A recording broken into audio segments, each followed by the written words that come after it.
ಅರಣ್ಯ ಪ್ರದೇಶದ ಗಡಿ ಗುರುತಿಸುವ ವಿಚಾರವಾಗಿ ಅರಣ್ಯ ಇಲಾಖೆ ಅಧಿಕಾರಿಗಳು ಮತ್ತು ರೈತರ ನಡುವೆ ತೀವ್ರ ಸ್ವರೂಪದ ಘರ್ಷಣೆ ನಡೆದಿದೆ. ಕೋಲಾರ ಜಿಲ್ಲೆಯ ಶ್ರೀನಿವಾಸಪುರ ತಾಲೂಕಿನ ದೊಡ್ಡಮಲ್ದೊಡ್ಡಿ ಗ್ರಾಮದಲ್ಲಿ ಅರಣ್ಯಾಧಿಕಾರಿಗಳು ಸರ್ವೇ ಪಿಲ್ಲರ್ ಅಳವಡಿಸಲು ಮುಂದಾದಾಗ ಆಕ್ರೋಶಗೊಂಡ ರೈತರು ಅವರನ್ನು ತಡೆದಿದ್ದರಿಂದ ಸ್ಥಳದಲ್ಲಿ ನೂಕಾಟ ತಲ್ಲಾಟ ಉಂಟಾಗಿ ಉದ್ವಿಗ್ನ ವಾತಾವರಣ ನಿರ್ಮಾಣವಾಯಿತು. ಅರಣ್ಯ ಇಲಾಖೆಯ ಸಿಬ್ಬಂದಿ ಜಮೀನೊಂದರಲ್ಲಿ ಅರಣ್ಯ ಪ್ರದೇಶದ ಗಡಿ ಗುರುತಿಸಲು ಸರ್ವೇ ಪಿಲ್ಲರ್ ಅಳವಡಿಸಲು ಮುಂದಾಗಿದ್ದರು. ಈ ವೇಳೆ ನಮ್ಮ ಸಾಗುವಳಿ ಜಮೀನನ್ನು ಅರಣ್ಯ ಇಲಾಖೆ ಬಲವಂತವಾಗಿ ವಶಪಡಿಸಿಕೊಳ್ಳುತ್ತಿದೆ ಎಂದು ಆರೋಪಿಸಿದ ರೈತರು ಅಧಿಕಾರಿಗಳ ಕೆಲಸಕ್ಕೆ ತೀವ್ರ ಅಡ್ಡಿಪಡಿಸಿದರು. ಅಧಿಕಾರಿಗಳ ಎಚ್ಚರಿಕೆಯನ್ನು ಲೆಕ್ಕಿಸದ ರೈತರು ಅರಣ್ಯ ಇಲಾಖೆ ಅಳವಡಿಸಿದ್ದ ಪಿಲ್ಲರ್ಗಳನ್ನು ಕಿತ್ತೆಸೆದು ತಮ್ಮ ಆಕ್ರೋಶ ವ್ಯಕ್ತಪಡಿಸಿದರು. ಇದೇ ರೈತ ಮುಖಂಡ ಪಾತಕೋಟೆ ನವೀನ್ ಮಾತನಾಡಿ, ಕಂದಾಯ ಮತ್ತು ಅರಣ್ಯ ಇಲಾಖೆಗಳು ಜಂಟಿಯಾಗಿ ಸರ್ವೇ ನಡೆಸುವವರೆಗೂ ಯಾವುದೇ ಪಿಲ್ಲರ್ ಅಳವಡಿಸಬಾರದು. ಈ ಭೂ ವಿವಾದಕ್ಕೆ ಸಂಬಂಧಿಸಿದಂತೆ ಎಸ್ಐಟಿ ಸೆಟ್ ತನಿಖೆಯಾಗಬೇಕು. ತನಿಖೆ ಪೂರ್ಣಗೊಳ್ಳುವವರೆಗೆ ಅರಣ್ಯ ಇಲಾಖೆಯ ಅಧಿಕಾರಿಗಳು ರೈತರ ಜಮೀನಿಗೆ ಕಾಲಿಡಬಾರದು. ಅರಣ್ಯ ಇಲಾಖೆಗೆ ಪದೇ ಪದೇ ಮಾಹಿತಿ ನೀಡುತ್ತಿದ್ದರೂ ಅವರು ತಮಗಿಷ್ಟ ಬಂದಂತೆ ನಡೆದುಕೊಳ್ಳುತ್ತಿದ್ದಾರೆ. ಜಂಟಿ ಸರ್ವೇ ಮುಗಿಯುವ ತನಕ ಪಿಲ್ಲರ್ ಹಾಕುವ ಸಾಹಸಕ್ಕೆ ಕೈಹಾಕಬೇಡಿ ಎಂದು ರೈತ ಕೇಶವಮೂರ್ತಿ ಮಾತನಾಡಿ, ಅರಣ್ಯ ಇಲಾಖೆ ಸಿಬ್ಬಂದಿ ರೈತರ ಬದುಕು ಕಸಿದುಕೊಳ್ಳುವ ಕೆಲಸ ಮಾಡುತ್ತಿದ್ದಾರೆ. ಪ್ರಶ್ನೆ ಮಾಡಲು ಹೋದರೆ ಹಲ್ಲೆಗೆ ಮುಂದಾಗುತ್ತಾರೆ. ತಾಲ್ಲೂಕಿನಲ್ಲಿ ರೈತರ ಒಪ್ಪಿಗೆ ಇಲ್ಲದೆ ಎಲ್ಲಿ ಪಿಲ್ಲರ್ ಹಾಕಿದರೂ ನಾವು ಸುಮ್ಮನಿರುವುದಿಲ್ಲ, ಅವುಗಳನ್ನು ಕಿತ್ತು ಹಾಕುತ್ತೇವೆಯೇ ಎಂದು ಎಚ್ಚರಿಕೆ ನೀಡಿದರು. ಪಿಲ್ಲರ್ ಕಿತ್ತು ಹಾಕುವ ವಿಚಾರದಲ್ಲಿ ಅರಣ್ಯ ಸಿಬ್ಬಂದಿ ಮತ್ತು ರೈತರ ನಡುವೆ ಕೈಕೈ ಮಿಲಾಯಿಸುವ ಹಂತಕ್ಕೆ ತಲುಪಿದಾಗ ಶ್ರೀನಿವಾಸಪುರ ಪೊಲೀಸ್ ಠಾಣೆಯ ಪೊಲೀಸರು ಸ್ಥಳಕ್ಕೆ ಧಾವಿಸಿದರು. ಪರಿಸ್ಥಿತಿಯನ್ನು ಹತೋಟಿಗೆ ತರಲು ಪೊಲೀಸರು ಹರಸಾಹಸಪಟ್ಟಿದ್ದು, ಸದ್ಯ ಗ್ರಾಮದಲ್ಲಿ ಬಿಗುವಿನ ವಾತಾವರಣ ಮುಂದುವರೆದಿದೆ. ಕಾನೂನುಬದ್ಧವಾಗಿ ಏನ್ ಬೇಕು ಅವ್ರು ಮಾಡ್ರಿ, ನಾವು ಸಪೋರ್ಟ್ ಕೊಡ್ತೀವಿ. ಅವರು ಬರ್ತಾರೆ, ಅವರು ಸಲಹೆ ಮಾಡ್ತಾರೆ, ಅವರು ಸಹಕರಿಸ್ತಾರೆ. ಇವರೇ ಆರೋಪ ಯಾರು ಸರ್ ಎಲ್ಲಿ ನೀವು ನಿಮ್ಮ ರೈತರ ಭೂಮಿಯನ್ನ ಬಿಡುವುದಿಲ್ಲ. ಅರಣ್ಯ ಇಲಾಖೆಯ ಗೂಂಡಾಗಿರಿಗೆ ಧಿಕ್ಕಾರ. ಅರಣ್ಯ ಇಲಾಖೆಯ ಗೂಂಡಾಗಿರಿಗೆ ಧಿಕ್ಕಾರ. ರಕ್ತವನ್ನ ಚೆಲ್ಲುತ್ತೇವೆ, ರಕ್ತವನ್ನ ಚೆಲ್ಲುತ್ತೇವೆ, ರಕ್ತವನ್ನ ಚೆಲ್ಲುತ್ತೇವೆ. ಕಾನೂನನ್ನ ಉಲ್ಲಂಘನೆ ಮಾಡುತ್ತಿರುವ ಅರಣ್ಯ ಇಲಾಖೆಗೆ ಧಿಕ್ಕಾರ. ಕಾನೂನನ್ನು ಉಲ್ಲಂಘನೆ ಮಾಡುತ್ತಿರುವ ಅರಣ್ಯ ಇಲಾಖೆಗೆ ಧಿಕ್ಕಾರ. ಎಸ್ಐಟಿ ಕಮಿಟಿ ಬರುವ ತನಕ ಸಾಕ್ಷಿ ನಾಶ ಮಾಡಲೇಬಾರದು.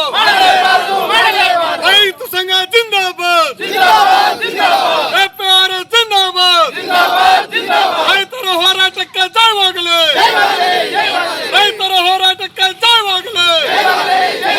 ಜಿಲ್ಲೆ ಶ್ರೀನಿವಾಸಪುರ ತಾಲೂಕಿನ ದೊಡ್ಡಮಲ್ದೊಡ್ಡಿ ಮತ್ತು ಸುಣಗುಟ್ಟಪಲ್ಲಿ ಈ ಎರಡು ಗ್ರಾಮಗಳಿಗೆ ಸಂಬಂಧಪಟ್ಟಿರ್ತಕ್ಕಂಥ ಸರ್ವೆ ನಂಬರ್ 15, ಸರ್ವೆ ನಂಬರ್ 64 ಈ ಎರಡು ನಂಬರ್ಗಳಲ್ಲಿ 120 ಮೇಲ್ಪಟ್ಟ ಕುಟುಂಬಗಳು ಈಗಾಗಲೇ 70-80 ವರ್ಷಗಳಿಂದ ಭೂಮಿಯನ್ನು ಅದ ಮಾಡಿಕೊಂಡು ತಮ್ಮ ರೈತರ ಬೆಳೆಗಳನ್ನು ಬೆಳೆದು ಇವತ್ತು ಅವರ ಕುಟುಂಬಗಳ ಜೊತೆಗೆ ಇಡೀ ದೇಶಕ್ಕೆ ಅನ್ನ ಕೊಡುವಂತ ಆಹಾರ ಉತ್ಪಾದನೆಯನ್ನು ಮಾಡಿಕೊಡುವಂತ ಒಂದು ಕೆಲಸದಲ್ಲಿದ್ದಾರೆ. ಯಥೇಚ್ಛವಾಗಿ ಇವತ್ತು ಮಾವಿನ ನಗರ ಪ್ರಸಿದ್ಧ ಶ್ರೀನಿವಾಸಪುರ ಅಂತಕ್ಕಂಥದ್ದು ಏನು ಹೆಸರಿದೆ, ಇದ್ರ ಸುತ್ತಲೂ ನೋಡಿ ಸರ್ ಮಾವಿನ ಮರಗಳಿದ್ದಾವೆ. ಒಂದು 50-60 ವರ್ಷಗಳ ಮಾವಿನ ಮರಗಳಿದ್ದಾವೆ, ಹುಣಸೆ ಮರಗಳಿದ್ದಾವೆ, ಅರಳಿ ಮರಗಳಿದ್ದಾವೆ. ಇಂಥ ಒಂದು ಪ್ರದೇಶದಲ್ಲಿ ಏಕಾಏಕಿ ನಿನ್ನೆಯಿಂದ ಅರಣ್ಯ ಇಲಾಖೆಯ ಅಧಿಕಾರಿಗಳು ಬಂದು ಈ ಒಂದು ರೈತರ ಜಮೀನಲ್ಲಿ ಇವತ್ತು ಕಲ್ಲು ಕೂಚಗಳನ್ನ, ಸಿಮೆಂಟ್ ಕೂಚಗಳನ್ನ ಹಾಕೋದ್ರ ಮುಖಾಂತರ ರೈತರ ಬೆಳೆಗಳನ್ನ ನಾಶ ಮಾಡ್ತಾ ಇದ್ದಾರೆ. ಇದು ರೈತರು ನಿನ್ನೆ ಮಧ್ಯಾಹ್ನ ನಮ್ಮ ಗಮನಕ್ಕೆ ತಂದ್ರು. ಹಾಗಾಗಿ ಇವತ್ತು ಬೆಳಗ್ಗೆ ಇಲ್ಲಿ 11-11:30 ಬಂದು ಒಂದು ಸಭೆ ಮಾಡಿದ್ವಿ. ಸಭೆ ಮಾಡಿದಂಥ ಸಂದರ್ಭದಲ್ಲಿ ನಾವೇನೋ ಅವ್ರು ಹಾಕಿರ್ತಕ್ಕಂಥ ಕೂಚಗಳ ಮೇಲೆ ದಾಳಿ ಮಾಡ್ಲಿಕ್ಕೆ ಬಂದಿರಲಿಲ್ಲ ಸರ್. ಇದನ್ನು ಏನು ಮಾಡಬೇಕು ಅಂತೇಳಿ ನಾವು ಇಲ್ಲಿ ಒಂದು ಸಭೆಯನ್ನು ಮಾಡ್ತಾ ಇದ್ವಿ. ಸಭೆ ಮಾಡ್ತಾ ಇದ್ದಂಥ ಸಂದರ್ಭದಲ್ಲಿ ಅರಣ್ಯ ಇಲಾಖೆಯ ಅಧಿಕಾರಿಗಳು ಬಂದು ಇವತ್ತು ರೈತರ ಮೇಲೆ ಗೂಂಡಾಗಿರಿ ಮಾಡುವಂತ ಒಂದು ಕೆಲಸಕ್ಕೆ ಅವರು ಕೈ ಹಾಕ್ತಾ ಇದ್ದಾರೆ. ಇದು ಕರ್ನಾಟಕ ಪ್ರಾಂತ ರೈತ ಸಂಘ ಕೋಲಾರ ಜಿಲ್ಲಾ ಸಮಿತಿ ತೀವ್ರವಾಗಿ ಖಂಡನೆ ಮಾಡ್ತಾ ಇದೆ ಸರ್. ಇವತ್ತು ಕರ್ನಾಟಕ ರಾಜ್ಯದಲ್ಲಿ ಎಸ್ಐಟಿ ಕಮಿಟಿ ರಚನೆ ಆಗಿದೆ. ಇದು ಸುಪ್ರೀಂ ಕೋರ್ಟಿನ ಆದೇಶ ರಾಜ್ಯ ಸರ್ಕಾರಕ್ಕೆ.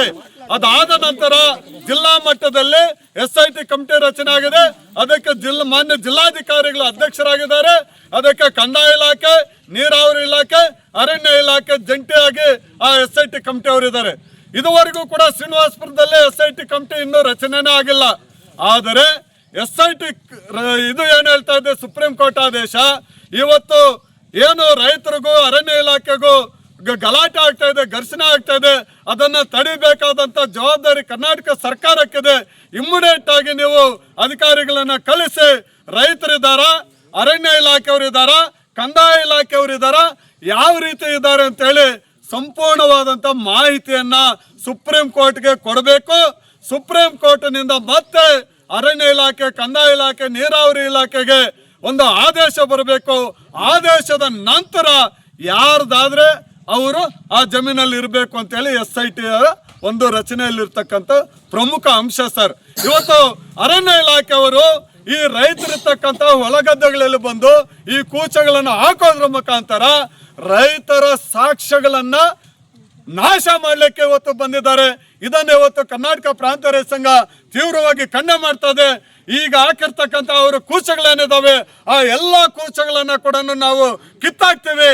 ಈಗೇನು ಅವರು ಯಾರ ಹತ್ರ ಹೋಗಿ ದೂರ ಹೇಳ್ಕೊಳ್ತಾರೆ ಹೇಳ್ಕೋಬಹುದು, ರೈತರಂತೂ ನಮ್ಮ ಜಮೀನನ್ನು ಬಿಡುವುದಿಲ್ಲ ಸರ್. ಇಲ್ಲಿ ಶ್ರೀನಿವಾಸಪುರ ತಾಲೂಕಿನ ಅರಣ್ಯ ಅಧಿಕಾರಿಗಳು ಬಂದು ನಮಗೆ ಯಾವುದೇ ಇಂಟಿಮೇಷನ್ ಕೊಡದೆ ನಮ್ಮ ಜಮೀನುಗಳಲ್ಲಿ ನುಗ್ಗಿ ಸಿಮೆಂಟ್ ಪಿಲ್ಲರ್ಗಳನ್ನು ನಾಟಿ ಮಾಡ್ತಾ ಇದ್ದಾರೆ. ಅದರಿಂದ ನಮಗೆ ತೊಂದರೆ ಆಗ್ತಾ ಇದೆ.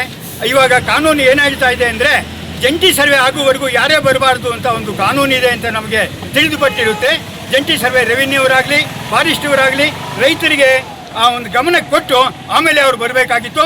ಇವಾಗ ರೈತರ ಮೇಲೆ ದಬ್ಬಾಳಿಕೆ ಮಾಡಿಕೊಂಡು ಇದು ನಮ್ಮದು ಅಂತ ಅರಣ್ಯ ಅಧಿಕಾರಿಗಳು ರೈತರನ್ನು ಹೊಡೆಯುವುದಕ್ಕೆ ಬರ್ತಾ ಇದ್ದಾರೆ.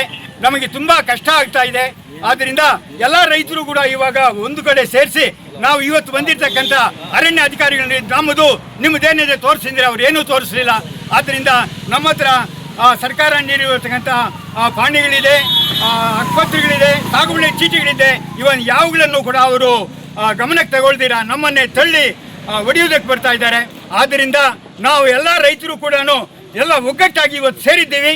ನಾವು ಉಳುಮೆ ಮಾಡಿಕೊಂಡು ಇಲ್ಲಿ ಜೀವನ ಮಾಡಬೇಕು ಅಂದರೆ ನಮಗೆ ಭೂಮಿ ಇರಬೇಕು. ಭೂಮಿ ಇಲ್ಲ ಅಂದರೆ ನಾವು ಏನು ತಿನ್ನೋಕ್ಕಾಗುತ್ತೆ? ಆದ್ದರಿಂದ ನಾವೆಲ್ಲರೂ ಕೂಡ ಒಟ್ಟಾಗಿದ್ದೀವಿ. ಈ ಶ್ರೀನಿವಾಸಪುರದಲ್ಲಿ ರೈತರ ಪ್ರಾಂತದ ಸಂಘದ ಪರವಾಗಿ ನಮಗೆ ಅವರು ಅನುಕೂಲವಾಗಿದ್ದಾರೆ. ನಾವು ಅವ್ರ ಜೊತೆಗೆ ಹೇಳಿದ್ದೇವೆ. ಇವಾಗಿಂಥ ಗಲಾಟೆ ಆಗ್ತಾ ಇತ್ತು ಅಂತ ಸಂದರ್ಭದಲ್ಲಿ ನಮ್ಮ ಶ್ರೀನಿವಾಸಪುರ ತಾಲೂಕು ಪೊಲೀಸ್ ಠಾಣೆಯವರು, ಸರ್ಕಲ್ ಇನ್ಸ್ಪೆಕ್ಟರ್ ಅವರು ಅವರೇ ಈ ವಿಷಯ ತಿಳ್ಕೊಂಡು ಬಂದಿದ್ದರು. ಅವರು ಅರಣ್ಯ ಅಧಿಕಾರಿಗಳು ಕೇಳಿದ್ರು, ನಿಮ್ಮ ಹತ್ರ ಏನು ದಾಖಲೆ ಇದೆ, ರೈತರ ಹತ್ರ ಏನು ದಾಖಲೆ ಇದೆ, ಅವ್ರು ನೀವು ಯಾವುದೇ ಇಂಟಿಮೇಷನ್ ಕೊಡ್ತೀರಾ, ಬಂದು ರೈತರ ಮೇಲೆ ದಬ್ಬಾಳಿಕೆ ಮಾಡ್ತಾ ಇದ್ದೀರಾ, ರೈತರ ಹತ್ರ ಪಾಣಿಗಳಿದ್ದಾರೆ, ಆದ್ದರಿಂದ ನೀವು ಕಾನೂನು ಪ್ರಕಾರವಾಗಿ ಬಂದು ನಿಮ್ಮ ಕಾನೂನನ್ನು ನೆರವೇರಿಸಿಕೊಳ್ಳಿ ಅಂತ ಅವ್ರು ಹೇಳಿದ್ದಕ್ಕೆ ಅರಣ್ಯ ಇಲಾಖೆಯವರು ಹೊರಟೋಗಿದ್ದಾರೆ. ನಾವು ಅವ್ರು ಹಾಕಿರ್ತಕ್ಕಂಥ ಪಿಲ್ಲರ್ಗಳನ್ನು ಕಿತ್ತು ಬಿಸಾಕ್ಬಿಡ್ತೀವಿ.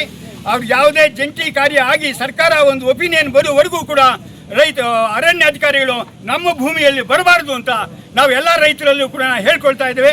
ಯಾವುದೇ ರೈತರು ಭಯ ಬೀಳುವಂಥ ಅವಶ್ಯಕತೆ ಇಲ್ಲ. ನಾವು ಕಳ್ತನಕ್ಕೆ ಹೋಗ್ತಾ ಇಲ್ಲ, ಫಾರೆಸ್ಟಿಗೆ ಹೋಗ್ತಾ ಇಲ್ಲ.